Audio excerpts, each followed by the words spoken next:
I was saying, I thought, it would make more sense to carry on with the finance topics before we talk about something else.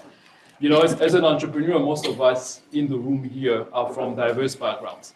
I personally, like I've mentioned earlier on, I'm from an engineering background. So finances was always the last of my mind. I never liked them, never cared about them, but you realize quickly as a founder that you need to like it. It's not even about liking it, whether you like it or not. You need to understand it. Because if you don't understand it, you're playing a dangerous game, with your finances. Especially with the conversation we just had now of raising funds. The more fluent you are with speaking this language of finances, the more attractive you are from an investment point of view, right? It just makes sense. Because think about it, you are asking people for their money. For me to reach out in my pocket and give you my money, it must make sense, right? I need to trust you. There needs to be an element of trust. And that element of trust comes from a place of just understanding your finances. This I realized that I did not need to have a degree in finances for me to understand my own finances.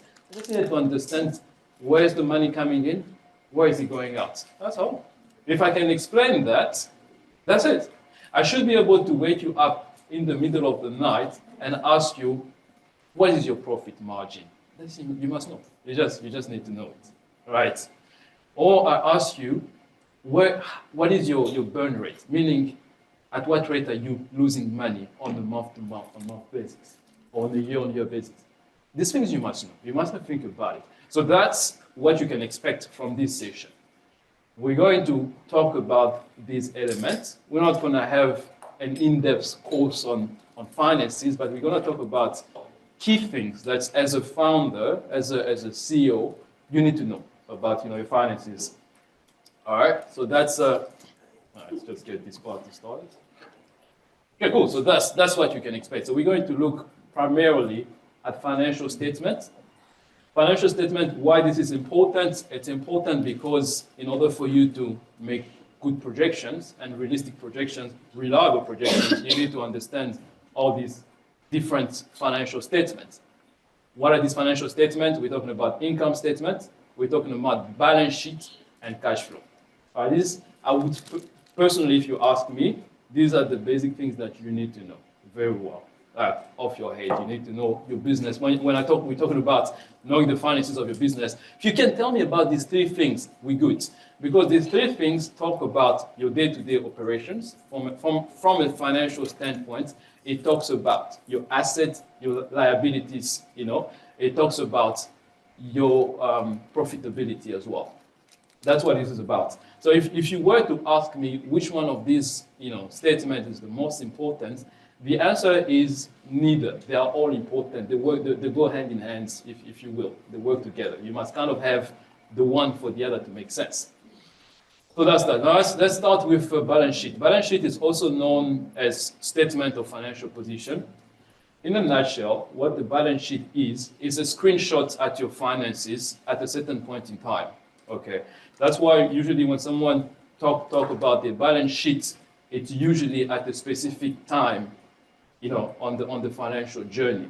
So I'll talk about my balance sheets at the end of December, 2023. I'll talk about what's on my balance sheet at the end of October, right? It has at a specific time. It's like taking a screenshot of your finances.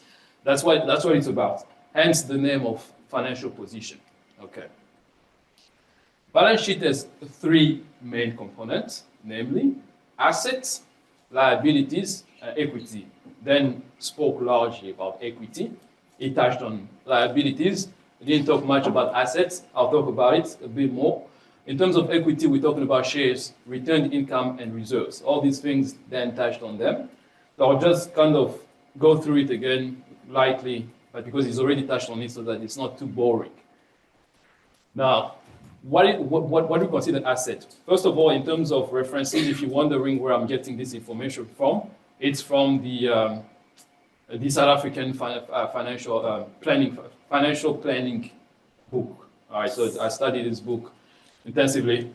You've met my co-founders. He's a financial planner, and so of course anyway.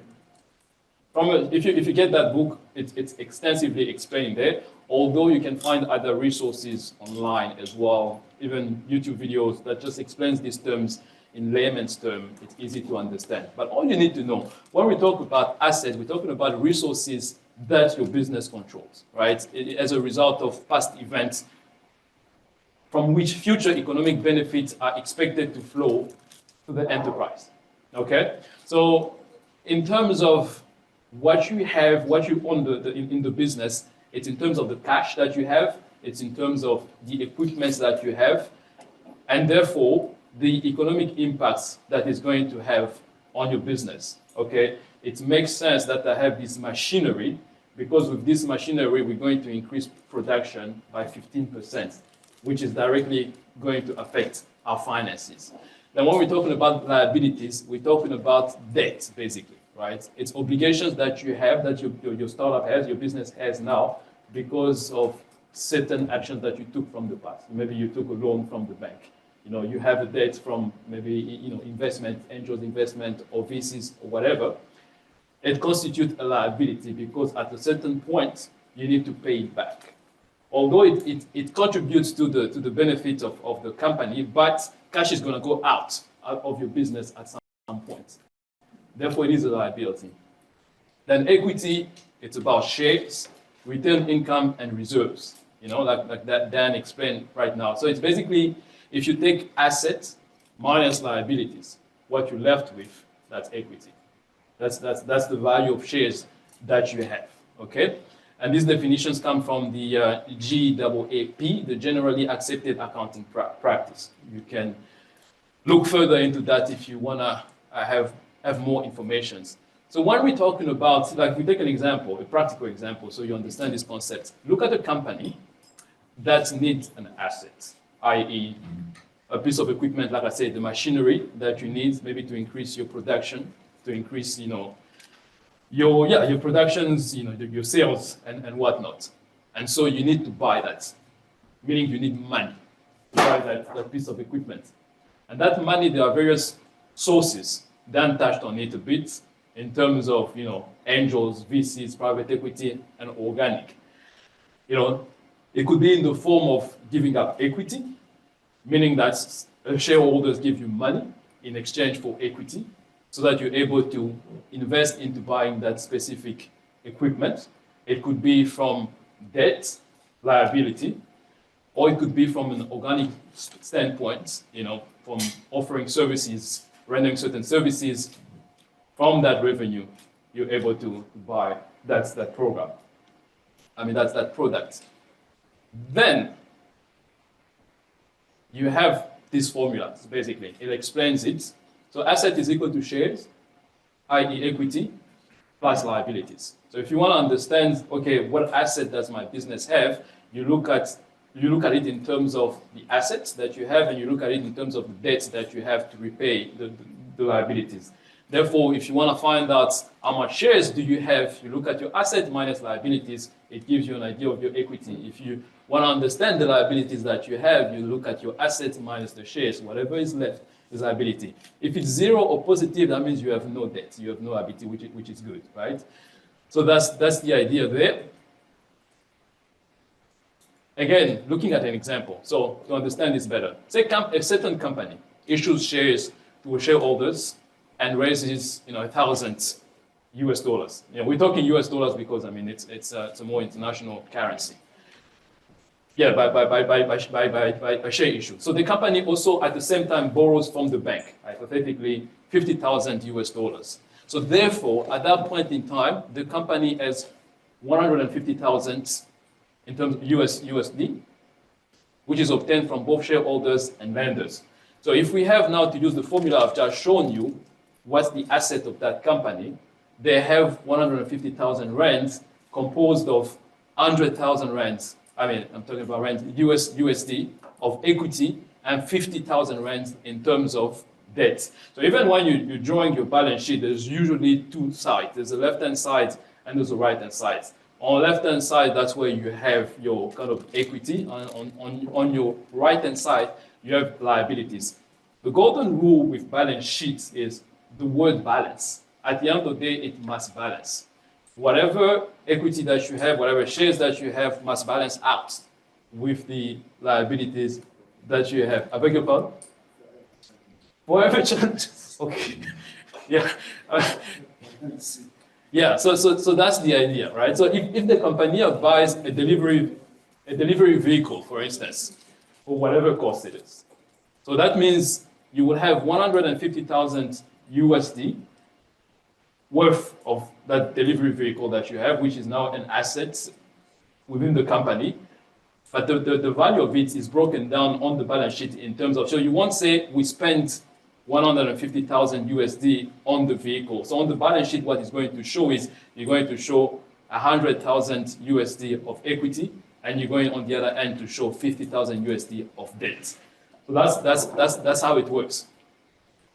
So what you need to understand is the balance sheet is there to measure the financial position of the entity. Like I said, at a certain point of time, in your financial journey, you take a screenshot in terms of how much asset do I have, how much liability I have. How does it balance out is how you work it out. When are you going to pay back that debt?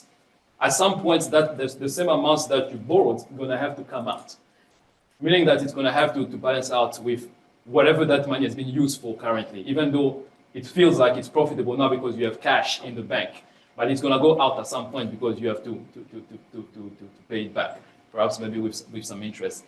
So then a current asset is also cash, or one which will be realized within 12 months. So you differentiate between a current asset and a non-current asset. You also have a current liability and a non-current liability.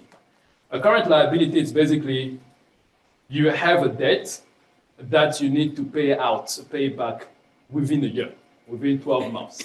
Anything that you have to pay on a long-term basis after 1 year is referred to as non-current liability. Same thing with an asset. Any asset that it could be either cash or a piece of equipment that is going to convert into cash within 12 months, current assets. Anything that has a lifetime value of maybe longer than 1 year, meaning maybe it's going to help you bring more cash into the business for longer than a year, or maybe it's going to only start bringing you cash into the business after 12 months, it's called a non-current asset. Why this is important is because in terms of reporting your revenues and your expenses, you kind of want to break it down in terms of CapEx and OpEx, right? OpEx is your operational expenses, your day-to-day expenses, your utilities, how much you spend on utilities, how much you spend on salaries, your day-to-day expenses. CapEx, now we're starting referring to non-current assets, in the sense that how much do you spend on any piece of equipment or anything that has a lifetime value of more than 1 year. And that's why you would see it is recommended, even as you documenting it on your Excel table, you don't say you spent 150,000 US dollar in 1 month because you needed to buy maybe 4 laptops, you need to buy a camera, you needed to buy a new building and whatnot, right? These are all assets, but you see their lifetime value. A laptop, its lifetime value is maybe estimated to have 7 years of lifetime value. It does not make sense to put in the month where you bought it. Okay, say you bought it for 100,000 US dollar. I'm just making an example. You put it in 1 month. So all of a sudden, I'm looking at your finances. It's going like this, and then in this specific month, it goes straight down because there's a huge expense. Whereas this expense, actually, it's going to start bringing in revenue on a longer period of time, as long as that piece of equipment is alive. So that's where depreciation and amortization comes in. So what it means basically is that how do you document that? You take that 100,000 US dollar and you look at the lifetime value of that asset. If, say, for instance, it has a lifetime value of 10 years. So you take that 100 US dollars divided by 10. So you have what? 10,000 US dollars. So each month you add there a depreciation of 10,000 US dollars instead of having 100,000 US dollars in the month where you bought it. So that way, for the next 10 years, there's that expense that's going out on CapEx, but it works in terms of depreciations. That's why that's important. From a financial standpoint, it makes sense. right? Because even when I have to look at your growth rate, it makes sense, right? If I look at your compound growth rate over a certain period of time, it makes sense. Otherwise, it wouldn't make sense. How come there's a big jump here? You know, it might skew your growth rate. It might make you think that your business is not growing because of this big expense, or or your business is growing exponentially because there was this big influx or inflow of cash, right? So that's how you present it accurately, also as well to outside people. Then this is how a balance sheet, would look like. Say this is a balance sheet of company ABC Limited Pty. Like I said, we're looking at it, on the 4th of November 2023. So we're taking a screenshot at the finances of this company today. And you can see it's basically an Excel sheet. It's broken down into assets. And asset is broken down, as I've explained, into current assets, meaning fixed asset, I've explained, for a longer lifetime value than a year.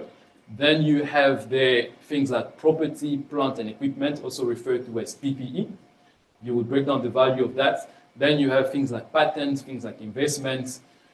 Then you have current assets. It's things like inventories, accounts receivable, cash, and equivalent. Account receivable is when, for instance, you offer a service. Let me give you an example. For me, account receivable, in terms of Stellenbosch Business School, Malwa Consulting, account receivable would be like this workshop, for instance. I'm getting paid for it. So on my balance sheet, I'll put that I'm getting paid for it, but the money hasn't reflected into my account yet. So that's an account receivable. Does that make sense? Because then it still makes sense that, okay, cool, the cash is not there yet, but at a certain point in time, it's going to come in. Does that make sense? Yeah. So and then you have total cash at the end. Cool. Ideally, on a pitch deck, okay, I'll talk about the pitch deck after I'm done talking about income statement as well. So you continue, then you have, so you basically, there's two parts of the balance sheet. The first part, the first segment is assets, where you talk about assets. Remember, I talked about assets and liabilities and equities. The second part, it's equity and liabilities. So then you have to also describe your shares and your liabilities. You break it down in terms of shares and reserves. Then talk about the importance of having reserves in terms of avoiding to run out of runway, right? What is a runway? By the way, who knows what the runway is? Yeah? Yes? Are you asking what the runway is? Yes, what is a runway, financially speaking? Until you run out of cash. Yes, basically. How many months do you have until you run out of cash? But we'll talk about it in details. Now, having reserves kind of helps you also work out, how many months you still have because of the cash that you still have. Then you have things like return profits. You have, ordinary shareholders' interest, ordinary preference interest. I mean, you don't have to get into the nitty-gritty details of all this, but it's important to know it. Then you have non-current liabilities. Again, like I said, you have debt that you can pay after 1 year. Okay, those are non-current liabilities. All right, so this is, and then it continues. You have also current liabilities, obviously, account payable, things that you have to pay back in terms of debt within a year. Okay, and then you have amount owing to SARS, current portion of non-current liabilities, shareholders for dividends, and then at the end, obviously, you always end with a total equity and liability. What's the total of all this? That's, in fact, when you're putting stuff on your pitch deck, you're going to put totals. You're not going to take a screenshot of all this. It's too much. It's overwhelming for no reason, right? If someone is interested into looking at your finances, you can always tell them that it's available upon request. Then you can share with them, your Excel file. All right. Then moving on into income statement. The main difference between balance sheet and income statement is balance sheet, as I explained, it's a screenshot at a certain point in time, right? Now, using the same language, an income statement, it's a movie over a certain period of time. This one is a screenshot, that you take a picture at the same time. This other one is kind of like a movie over a certain period of time. You're trying to see, okay, how the business is doing over a certain period of time. So that, in layman's term, that's the main difference. It's also known as statement of comprehensive income.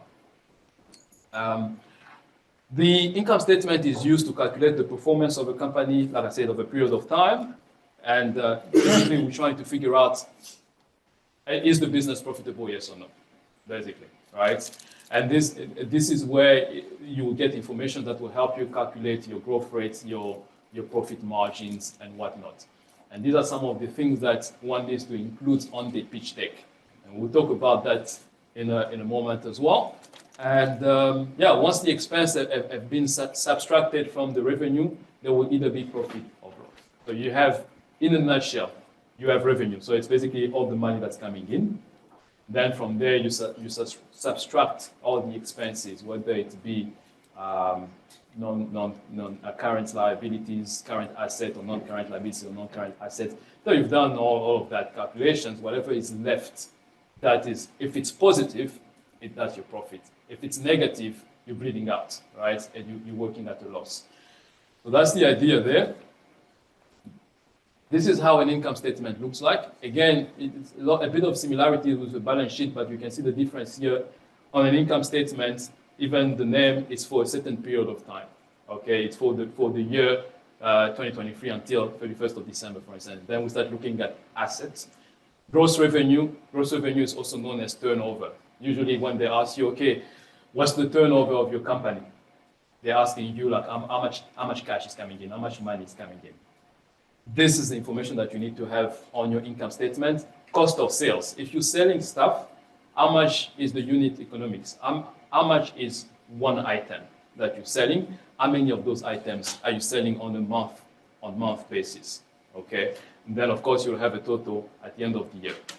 Same, and then you can work out gross profit. Gross profit is basically if you do not include taxes and all the other deductions. If you just take the revenue as it comes in without including taxes, you work out, okay, minus expenses, that would be your gross profit. But the moment you start including taxes, then you get the net profit, okay? And it's also referred to as EBITDA, so it's earning before income, before income, before tax and amortization. Did I get it right? Yeah. And Interest. before interest, yes, sorry. Brain is going on leave now. Okay, earning before interest, before tax and amortization. Perfect, yeah, thank you. Then you have your admin fees, for instance, also referred to as SG and A. I think it's selling. What is that? What's the G? The selling, I don't know, I think G is what? I remember what the G is for, and A is for admin, basically. Then other operating expenses. So this is where you break it down now. And here, in terms of OPEX, this is where your OPEX actually sits, right? Your day-to-day, expenses. Yeah, and that's your OPEX basically. And then operating profits from trading activities, then dividends, especially if you have people who have shares in your companies, the relevant shareholders, interest paid. All of that you list it here. Then you have net profits before taxation, but you also have net profit attributable to shareholders. Then you can also work it out after taxations, after the tax. Okay, so this is what you would have basically on an income statement. It's nothing really out of the extraordinary. It's just an Excel sheet where you get to list your expenses in a certain structured manner. Then the last financial statement that we want to look at is a cash flow statement. Okay.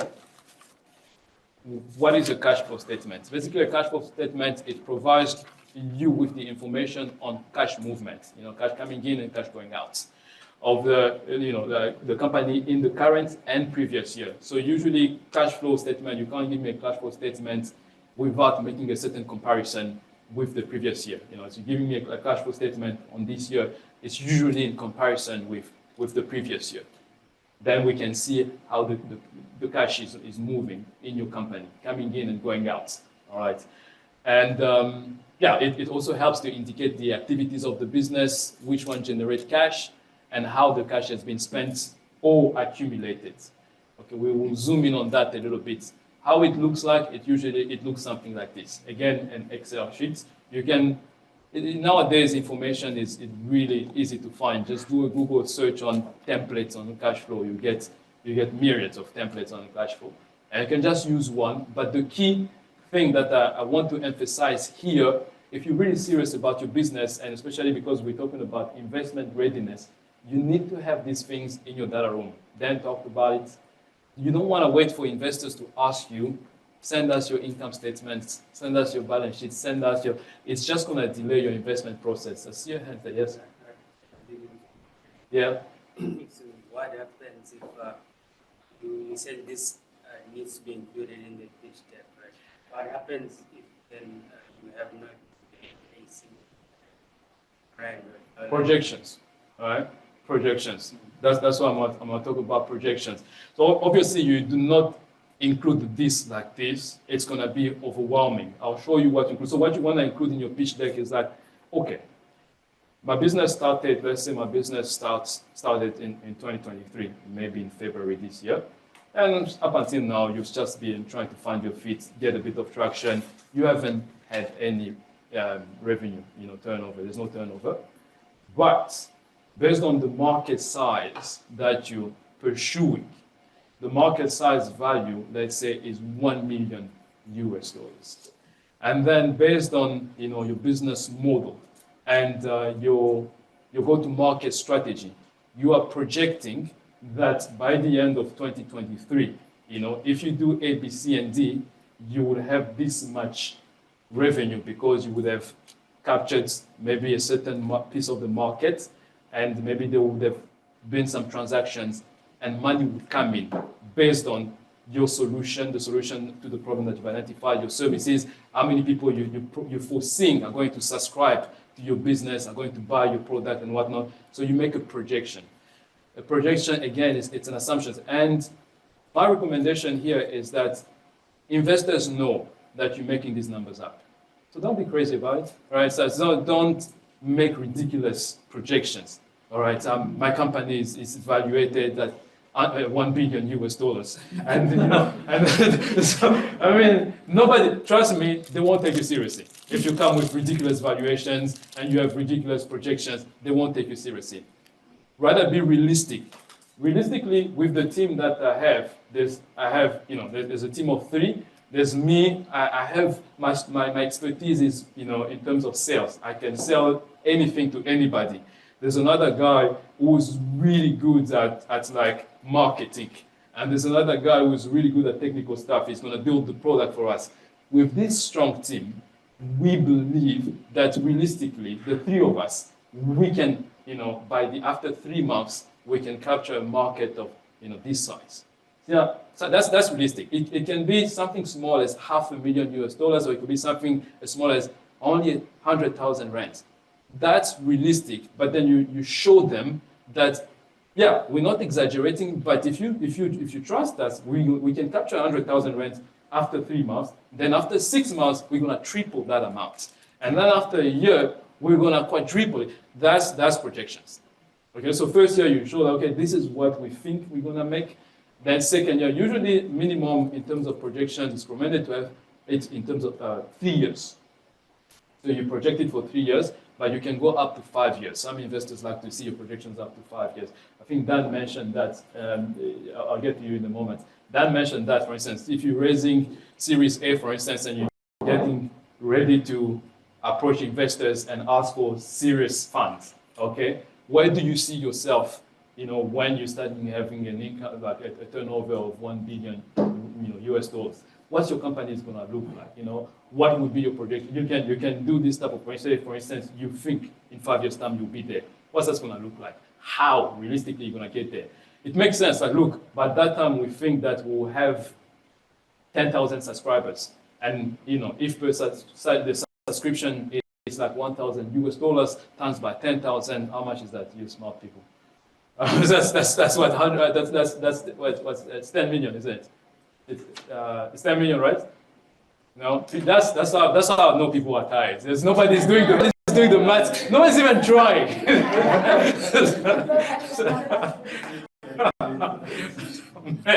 Anyway, you get my point, right? And that's what you present on your pitch deck. Yeah. So this is a cash flow. This is what it looks like. Basically, it's an Excel sheet. Then moving along. If we can actually get to moving along. Okay. Cool. What are some of the early stage startup metrics? You know, Dan kind of touched on it a bit, but I just want to come back on it again, just like mention it, because these things, like, they're basic, but they're important. They're very important. To an investor, it's frustrating that as a founder, you tell me that you've been operating for 3 years, you still don't understand these basic metrics. It's frustrating. You're not serious about your business, right? What are these metrics? There are basically four, mighty metrics. Cash is king. That's the number one. I mean, cash is king.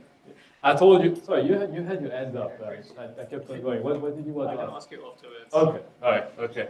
Cash is king. All right. Like I said, we can talk about it. Oh no, we're just trying to have social impact and whatnot. Guys, you have the money. Let's not pretend. Don't make, you're trying to make money. You know. So that cash is king.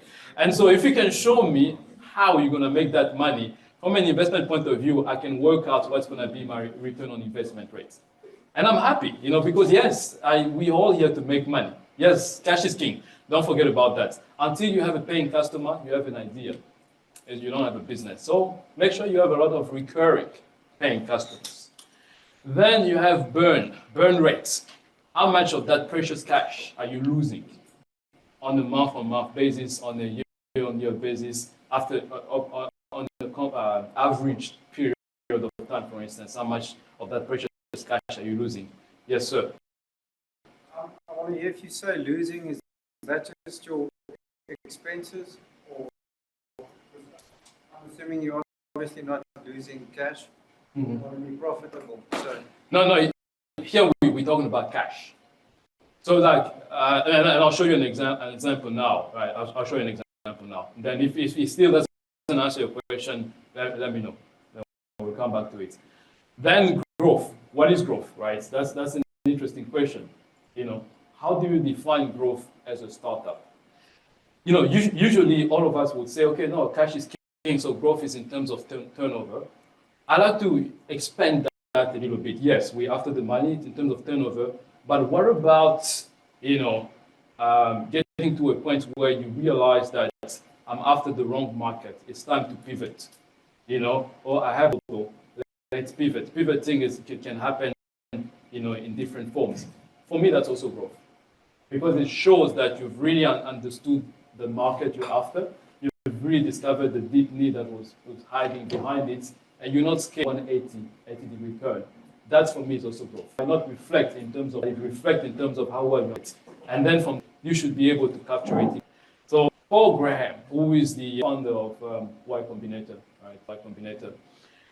He defined growth. Basically, it says, for a startup growth, it's money. You got to make money. That's growth, and it makes sense. Then there is runway. We talked about runway earlier on. Runway is basically how long you have before you run out of cash. If you think of it in terms of the analogy of a runway at an airport, when the plane is landing, you have a certain distance, where of runway until the plane comes to a complete stop. It's the same analogy. That distance, in business terms, is just in terms of months. From a plane landing perspective, it's how many kilometers do you have so that you can safely land, because if you go out of runway, we're talking crash. That's the idea.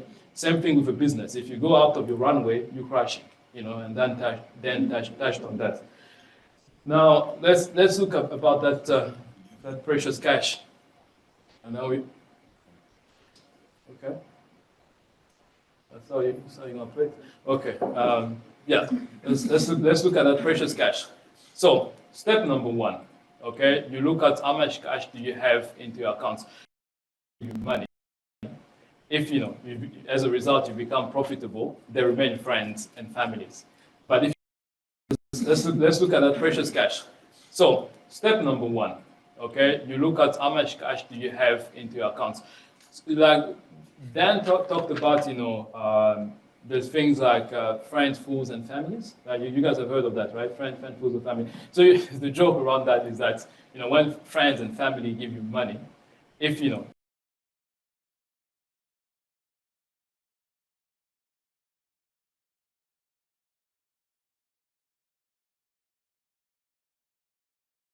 as a result, you become profitable, they remain friends and families. But if you lose that money, they're just fools. right? So, that's the idea. But then let's say, your friend and family give you some money. So as a starting point, as a startup, you go to your rich uncle, you say, I have this cool idea, he gives you money. So you have a starting point, okay? You have some capital that you're starting with. It's an ideal case scenario, right? You have some cash that you start with, okay? And cash here includes basically, hence why I then emphasize, when you register your business, the next logical step is to open a bank account of your business. So, you said open a bank, but I want to emphasize of your business. You must separate your personal bank accounts from your business bank accounts. That's a mistake that a lot of founders do. They use their personal bank accounts for the business as well. It becomes messy, as now an investor has to go through it or an auditor has to go through it to make sense of your transactions. It's just a mess. It's a lot easier if you have a business bank account and you use it only for business transactions. Because then even when you look at your bank statement, even if you don't understand all these fancy terms and stuff, just look at your bank statement. How much money is coming in? Where is this money going out? It's easier to see it. All right. So that's why we emphasize on separating the two. Then and this includes all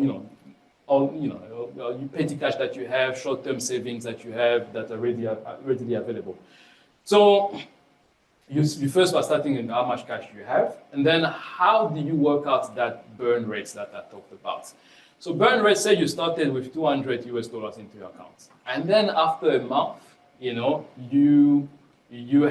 find yourself having only $100,000. How do you work out the burn rate? So you take what you have currently minus what you had previous month. So this is a month-on-month burn rate. Okay, but you can also work it out on an average period. So month-on-month burn rate, so you take what you have currently. So currently, okay, I started with $200,000, but currently I only have 100,000. So we'll take 100,000 minus 200,000. Easy math, it's minus 100. So if it's minus, you are losing money. You are burning money. If it's positive, that means there's no burn rate. You're not losing money. So then, is that what you were asking? Yeah, it makes sense. It's before you are profitable. Yeah. You need the investment to get started. So. Yeah, of course. You don't have any burn rate if there's no transaction yet into your account. So if there's zero money, well, you're not losing, no winning. It's just If you're profitable as well, as soon as you start generating a profit, and you don't necessarily, you could also get investment, but then your burn rate would be negative. No, sure. Obviously, the moment you say that I have burn rates, that means it's negative. You're losing money. Yeah. So if you don't have a burn rate, that means you're not losing money. Yeah. So it's cool, right? Yeah. So the moment if I ask you what's your burn rate and you give me an answer to that question, you're losing money, and that's normal. People just want to know how much you're losing on a month-to-month basis. Yeah. So that's a simple math that you do there. Yeah. Okay, cool. I think that's all I'll say about that. Then after that, you want to work out, okay, I'm losing this much on a month-to-month basis. What's my runway? Runway, usually when I ask you what's your runway, give me a number of months. Okay, so if I ask you what's your runway, you say 5 months, that means the cash that you have in your bank will cover you for 5 months for all your expenses. That's runway basically. After 5 months, you're going to crash if you either don't raise funds or you don't increase your turnover. That's the idea. How do you work it out? Really simple. So you take the cash that you have, you divide it by burn rate. Okay. So you say currently you have $200,000 and you divide it by burn rate. 200,000 divided by 100,000, easy math, that's 2. So that means you have a runway of 2 months. After 2 months, you're crashing. So you better raise funds quickly, really quickly. And this is I'll get to you now. This is a very important metric. Why? Because it helps you make certain financial decisions. You have a runway of 2 months, but you take the little cash that you have and go buy a very expensive equipment. I mean, that's just the definition of stupidity, right? It doesn't make sense. Yeah. So what did you want to ask? So in your capital, you include runway, if for example, you know, the investor asks you how much money do you need, right? Mhm. And you say, for example, 100,000, and that will ensure that the business is sustainable for the next 6 months, for argument's sake. Mhm. So would you then include that in the runway? Yes. Yeah. Because then you would say, with this money that you're giving me, it's going to increase our runway by another 8 months. So in total, we're going to have 10 months. With these 10 months, it's going to help us do A, B, C, and D. Dan, you want to add something? Yeah. That's what you said, because there was a use case that one of the founder working with said. They say that usually when they deal with the startups, they use those metrics to make sure that the fund that they are going to give to them, they are not going to run out of that after a certain period of time, so they reach the milestones. So that's why when you're speaking with them, they speak that language. That's why it's important to know. They will ask you, okay, what's your runway? How much do you burn, etc. Because they don't want to give you, for example, 1 million rand, knowing that you have you need a runway of you have this amount to run that much time. Exactly. Oh, thank you. So, yeah. There's also a question for pitch. The pitch, I wouldn't include this in my pitch deck. Yeah, I wouldn't include this in my pitch deck. Yeah. I beg your pardon? Yeah. No, yeah. I wouldn't include runway in my pitch deck. And also, like, think about your pitch deck must have a purpose, right? What are you pitching for? You know, are you pitching to investors? Are you pitching for grant money, like large then competition? Obviously, it would greatly influence the information that you put there. If you know you're gonna send a cold email to an investor, yeah, you might, you know, slide that in there. But I wouldn't personally like include this in the runway. Yeah. Okay, cool. Then there's growth. How do you calculate growth? Okay. But how do you calculate growth? There's two ways you can basically work out your growth rate. There's a month to month growth rate, and there's also a compound growth rate. When you're talking about month to month growth rate, it's basically you take your current month, you divide it by the previous month, minus 1, times it by 100, it gives you the percentage of your growth rate. Okay? But if you want to work out, for instance, which is working it in terms of a certain day, yearly, and whatnot, you can then work out a compound growth rate. It's not necessarily the average, but it's more.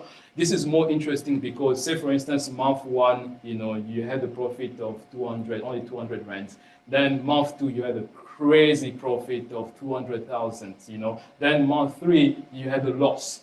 You know. So if you have just to take an average of that, it's going to be a weird number, very skewed, very misleading. Rather work out the compound growth rate of that. And how you calculate that is very simple. So you take the current, you know, cash that the previous, you raise it to the power of 1 over that period. So if you're working on a period of 5 months, it's going to be 1 over 5 minus 1 times by 100. It gives you that percentage of compound growth rate. So therefore, if I'm talking about, you know, quarterly compound growth rate, that's 4 months. So it's going to be current divided by previous to the power of 1 over 4 minus 1 times 100. Then you have your compound growth rate. So if we look at an example, yeah. I beg your pardon? Oh no, sorry. That's actually not previous month. Thank you for pointing that out. So you will take the current month, in fact the latest month minus the first month. Thank you. That's a mistake. I'll correct that. So what it looks like, it's like this. So if I have 1 year, January to Feb, okay, and the revenue is like that, right? So just an example. So how do I work out a month-to-month growth rate? So if we want to work out the growth rate between January and Feb, in Feb we had the revenue of 110. In January we had the revenue of 100. So I will take 100 of 10 divided by 100 minus 1 times 100 to give you that percentage. Now, if I want to work out the compound growth rates between maybe a period from January to June. So if you look at June, that's June, the revenue 20. That's the 220 day. In January, the revenue was 100. So it's 220 that was made in June divided by 100 that was made in January to the power of 1/5. So if you count from January, it's going to be 1, 2, 3, 4, 5. You exclude June, right? So you don't include June because otherwise it becomes 6. To the power of 1/5 minus 1 times 100, it gives you that compound monthly growth rate. So that's how you work it out, right? It makes more sense than working it out in terms of average so that it's not skewed, yeah? I'm a bit confused. Yeah. So what would the percentage represent It represents the growth. in terms of Yeah. the monetary? In terms of monitoring how your business is doing, say for instance, if you have a steady increase, like your revenue keeps on doubling each month, so your growth rate will probably be 50%, because it's, then it shows that it's doubling every month. Yeah, you know what I mean. Yeah, so that's that in terms of that, and then you can build yourself a financial model. So for practical purposes, I did want to. I can do it with this thing. No, I cannot. I did want to show you. Again, these things, where are we? These things, you can just Google it. There's a lot of free templates. I wanted to show you a template from, this is called HubSpot. Who has heard of HubSpot? Yeah, so they help startups. They have a lot of cool free stuff that you can find in there. It's like free, and you can use it. I use their stuff. So basically, this is how it looks like, right? So you have your income statement that we've covered earlier on, and we've talked about the stuff that's on there. So it's an Excel sheet. You see there's a gross margin there, which is broken down in terms of revenue, gross margin percentage, cost of sales, just like as I've shown you. Then you have gains, then you have non-operating revenue, operating expenses, blah, blah, blah, blah, blah, blah, all the way. Then you have your cash flow as well, which is, some of the things that we talked about. You will see here, they've even included depreciation, which is, I've explained why this is important, especially if you're buying assets that has a lifespan of more than a year. And then you have your, this is on your cash flow, obviously. Then you have your balance sheet, where you kind of cover the balance sheet. Then you have some financial ratios there. This is simple. Just taking the exercise of like sitting down and like punching in the numbers, like, how much am I spending on salaries? How much am I spending on Wi-Fi? How much am I paying for that cloud service? All these things, just document it. It's as simple as that, month to month, month to month. And then it, based on historical data, that's how you are able to make projections as well. I think somebody asked about projections. Especially if like you've been operating for some time, you have historical data, you've been operating for like 2 years. So you have from year 1, from January maybe to December, year 2, maybe you have from like January up until November now. Based on all these growth rates, burn rates, and whatnot, you can make realistic prediction. If we continue at this rate, yeah, we're doubling our revenues. Next year, we will be sitting at double the revenue, and in 3 years' time, we will be sitting here. So then it's based on historical data, and it makes sense. So that's the power of this, right? And I want to end here so that we can move on to the other presentations. Any questions here before? And, yes, sir. Yes, go for it. You can say where for me to start in the other question I want to ask you. Yeah. So we're talking about making projections based on past Yeah. performance. Yes, But I mean, if there's one thing that I think the past few years have taught us, is exactly what Dan also said earlier. Is there's many black swans. Like you never know really what's going to happen. That's probably just where the risk comes in, or is there any other more like? Thank you for asking that question. That's a very good question that you asked. Okay, cool. I guess I'm not stopping my presentation. Let me continue. So basically, that's actually a very good question you asked. I'm glad you asked that question. You have this, right? So how do you mitigate risk? There are things called models, right? Yes. So you can sort of develop models.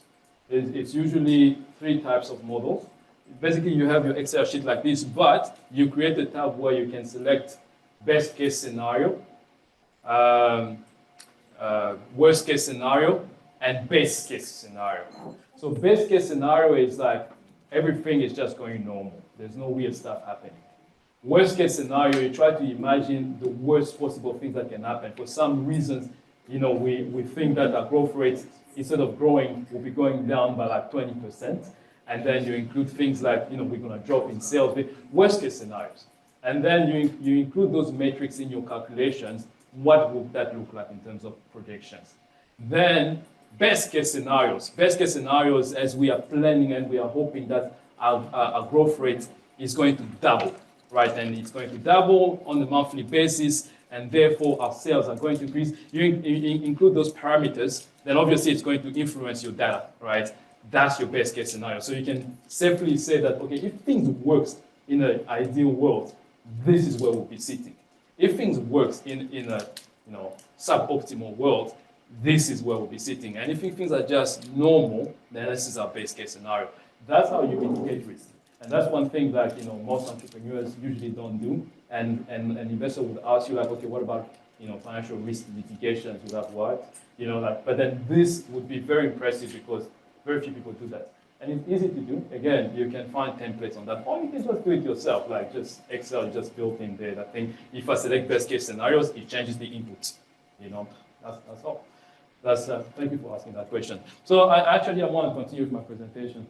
And because there's something else that I want to talk about.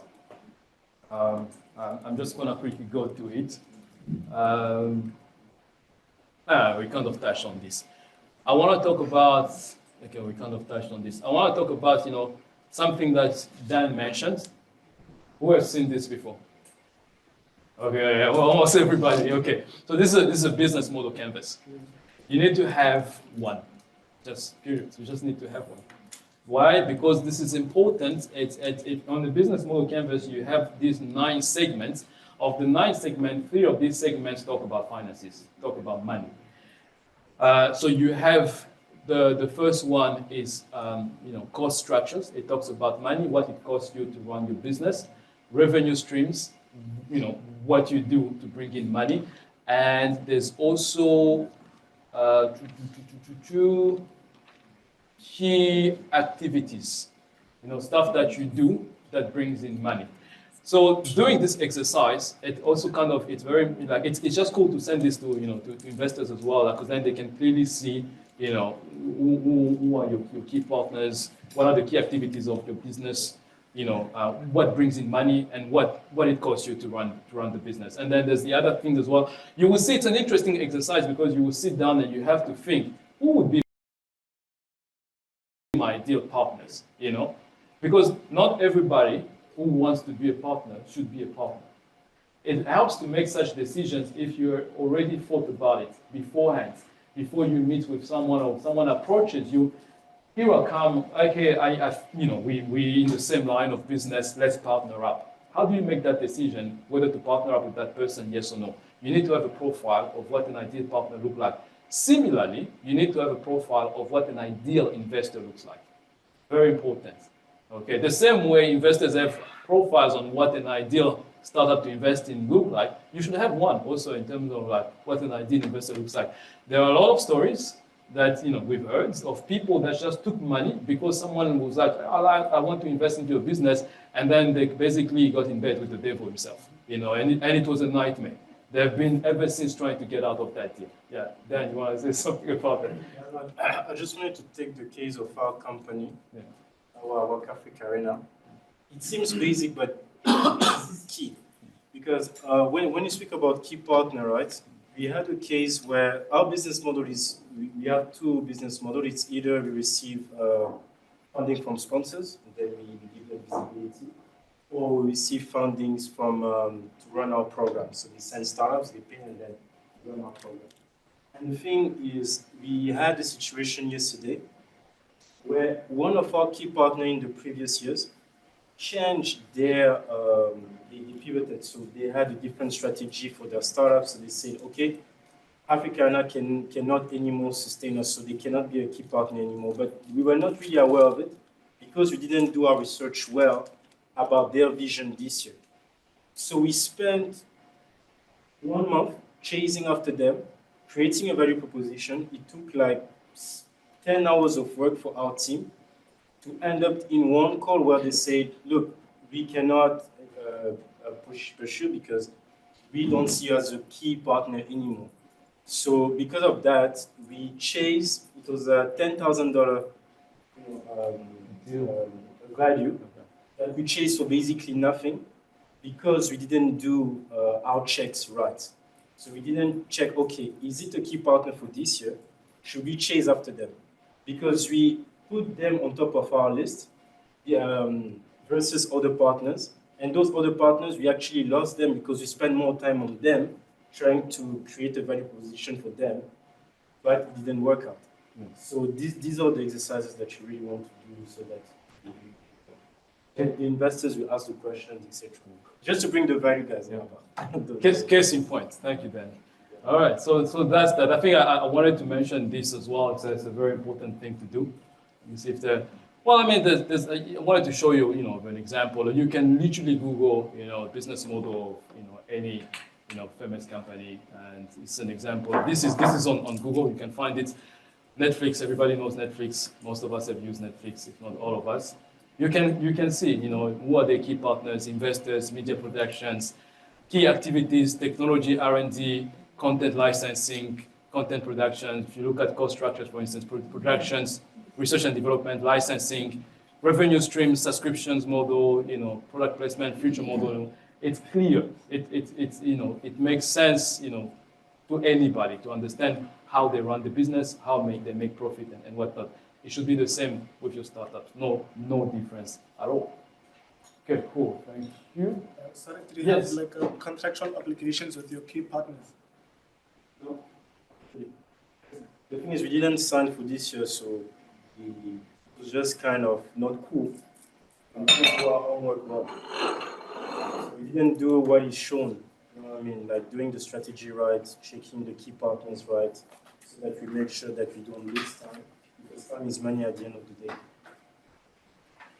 Temperature check, guys. Temperature check. How are you feeling? We need to stretch. You need to stretch, huh? Let's stretch. Let's stretch. Let's stretch.